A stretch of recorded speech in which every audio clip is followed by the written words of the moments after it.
আজকে আবার করব ডিমের তরকারি। তার জন্য প্রথমেই আমি এদিকে পেঁয়াজ, টমেটো, আদা, কাঁচা লঙ্কা, ডিম অমলেট করে রাখলাম। এখানে মশলা রেডি করে ফেললাম। এখানে আমি তেলের মধ্যে তেজপাতা দিয়ে দিলাম। দিয়ে এখন আমি প্রথমেই আদাটা দিয়ে দেব। আদাটা দিয়ে সেরে এখন মশলাটি দিয়ে একটু জল দিয়ালামো।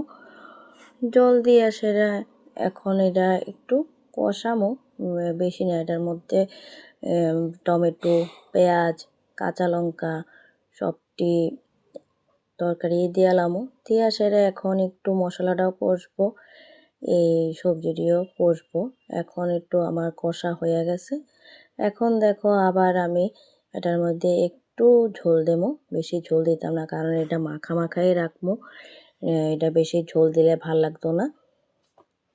ডিমের কষাটা একটু মাখামাখি ভালো লাগে। এখানে আমি ডিমের অমলেটটি যে করে রাখছি এটি দিয়ে লাইতাছি। এখন আমি এটার মধ্যে ধনেপাতা দিব, আর দিয়ে সেরা একটু গরম মশলা দেব, আর কিছুই দিতাম না।